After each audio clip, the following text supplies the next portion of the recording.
Hello and welcome to some more Star Citizen. We're going to talk about the very major issues with players being invisible in Star Citizen, with some CIG responses to that now, and ship balance. Are CIG even listening? Star Citizen has a major problem with desync and player invisibility, and has for a while now.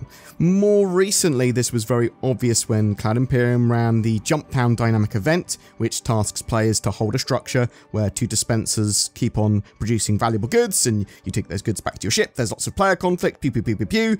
This highlighted how stressful and broken FPS mechanics could be when someone's invisible. You just randomly die. You just suddenly get attacked by someone that's invisible. You might have been there for ages. You might have just got there. You might not see anyone at all. It's really annoying.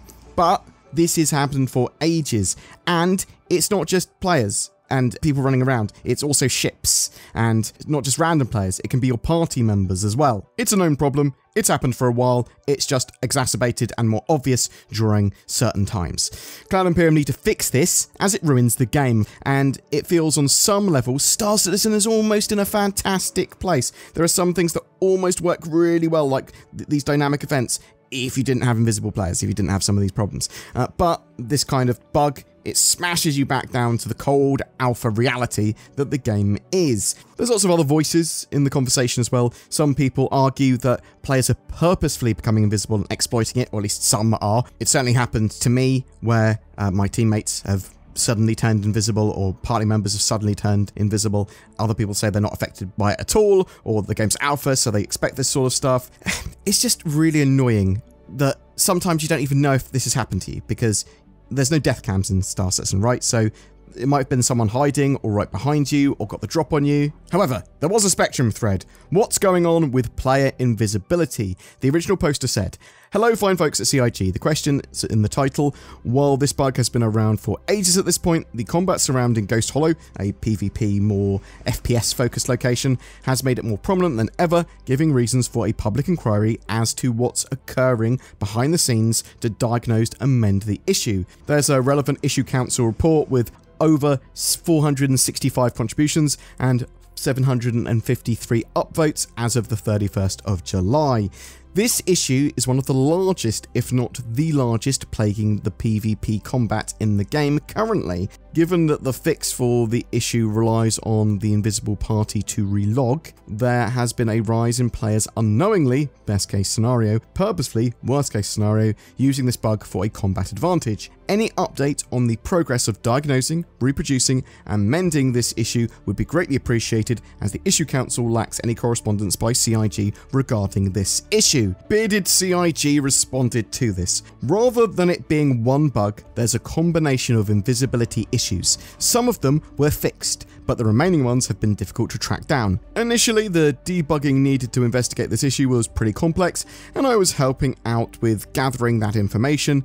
As you rightly stated, our PvP community hates this issue, so I joined a few different Discord servers and asked for some help with getting the issue reproduced so that I could gather debug data on it.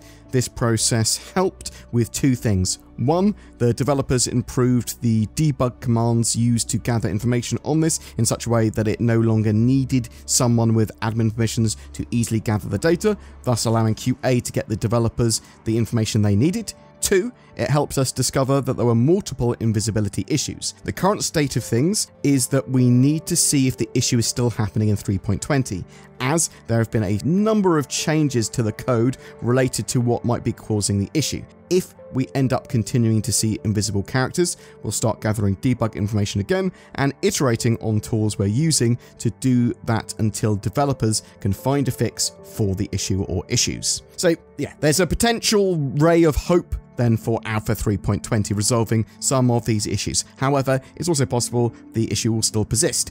It is, however, something very much known by Cloud Imperium games, and they are actively trying to fix it. We will have to wait until 3.20 to see where we are. I hope they fixed it. It's so urgent for that sort of stuff to be dealt with, if at all possible. A lot of it might be like, oh, we actually need to overhaul the netcode, and we are working on that as we push towards server matching. There's lots of things that are like, it's on the cards to fix, and these things will 100% fix it, but we're not there yet. There's lots of stuff like that that could be happening as well. There was a follow-up question from a backer, basically saying, the fact you've had to go on Discord servers is a major problem with how the issue council is now. So that should all be able to be done on the issue council. Are there ways that maybe Cloud Imperium could do some focus testing and posting about this sort of stuff, things that appear in game, things that appear on This Week in Star Citizen or Inside Star Citizen, and go, look, let's help track down these issues, or these are focuses at the moment. Bearded CIG again responded to this. The issue council doesn't allow for real-time debugging, and the initial investigation for this required that we catch the issue as it's happening rather than afterwards. I initially started out asking for help in our Spectrum testing channels, but no one that was online was having luck reproducing the issue. As these things tend to go, it's easy to get it to happen when a developer isn't watching. Because of that, I had to ask for some additional help, which resulted in me getting the data we needed. So me personally, I think it'd be great if Cloud Imperium had current known issues and testing focus and all that sort of stuff on the launcher and available in game, have issue council integrated into game. That would be fantastic, and just highlight big issues that are happening and things that need to be tested. I don't see why CIG don't do that. I think it would be really, really useful. There was a thread as well that I want to talk about on ship balance and annoyance at the Ares recently. So we've talked about this thread before, but it's expanded out somewhat, and I want to talk more about the more generalistic ship balance and combat balance they're doing, as well as a really interesting thing that CIG's EVOCATI responded to. What is your definition of pay to win? Pay to win for me means that you get measurable competitive advantages in-game. Our vehicle combat system is not set up for that. All ships are meant to have pros and cons based on the given ship brief, and during the tuning process, we actually don't know about the sale price. We just tune so the ship sits in a performance corner with similar ships. Sure, some might offer small advantages, e.g. 4 instead of 3 gun hardpoints, but you do not get around the get good part to capitalize on them. That is why I do not regard Star Citizen to be pay to win. I would maybe call it pay to advance playtime or so. By directly buying a ship, you just shorten the playtime needed to afford something with in-game currency. But I think that's okay because players have different amounts of available playtime per week that they can put into the game. Just my 2 cents. The debate around what pay to win is rages on, and is Star Citizen pay to win? However you feel about it and however you define it, Star Citizen sells ships, and you will be able to earn them all in game. I believe skill and time played are going to be much more significant factors than being able to purchase ships. However, there's definitely an advantage of being able to buy stuff because you have more in-game currency effectively. Some people are going to say, yeah, there's inequality in the verse.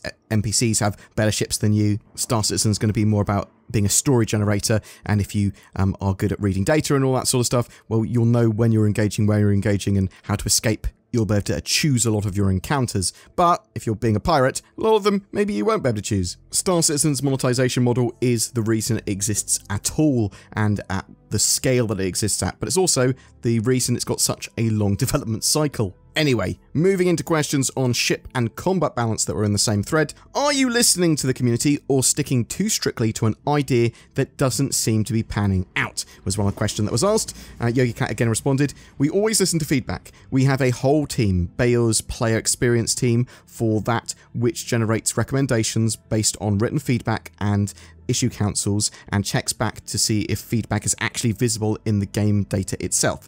That way we avoid bias effects. We usually wait for the PET, player experience team, to create recommendations, and they created a backlog for us that has hundreds of issues and smaller improvements listed. We also meet weekly to talk about the weekly progress. However, whether or not we act on that feedback, and more importantly when, is up to us combat devs. We don't just say, nope, not going to do it. I said multiple times that the Ares needs work, and so does its weaponry, but it is certainly not as important as wider things like master modes, the gunnery system, etc. that affects all players. We know at this point that practically the whole vehicle combat geometry of Star Citizen will change with master modes and gunnery changes. So there is the question of how much work should we put into something from which we know it will change soon. Specifically for the Ion, we actually invested some time a couple of months ago to create a charge mechanic but we couldn't get the required assists from 2 other teams. So I decided to shelve that work for the time being until those resources become available. So the perceived lack of feedback is not proof that our approach doesn't work. We simply didn't get there yet. The combat gameplay is heavily under construction right now, and there are countless examples of this. The Ares is just one case that comes with a vocal user base, but other ships suffer similar problems, e.g. almost all medium fighters are lacking at the moment. We'll get into all of that in time. Boom! That's it for your updates and dev responses today.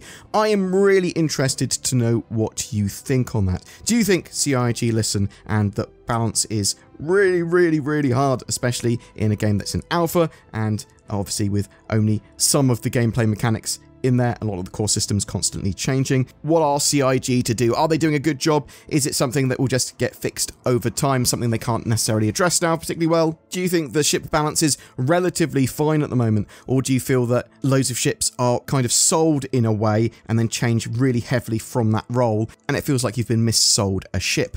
Do you feel that Star Citizen is pay to win, and did you agree with EVOCATI's thoughts on pay to win there? Do you think Cloud Imperium are going to be able to solve the invisibility and desync issues with Alpha 3.20, and do you feel that it is actually a priority for them, something they are going to be able to solve before server meshing, or do you think, no, actually, it could be quite a long time before we see improvements there? Whatever your thoughts, I'd love to hear from you in the comments below. Are we alone in the universe? The truth is out there, but what if aliens visit Earth? But they're like monsters, and all they do is look through your internet history, judging you, laughing at you with all their alien friends, watching your every move live, and then they send like 1 million ads to you about alien products that you don't want, like those shoes and socks that have a gap between your big toes. Ugh, no one needs that. But what you do need is nordvpn.com/BoredGamer, which helps you prevent that happening from the more real threat of humans doing the same. It encrypts your internet connection, hides your IP address and location, it has an inbuilt ad blocker, and also helps you gain access to region-based content. You should go to nordvpn.com/BoredGamer and get a big ol' discount. You can also click the links below. Every month, we have a ship giveaway. For August, it's for a Crusader Mercury Star Runner with lifetime insurance.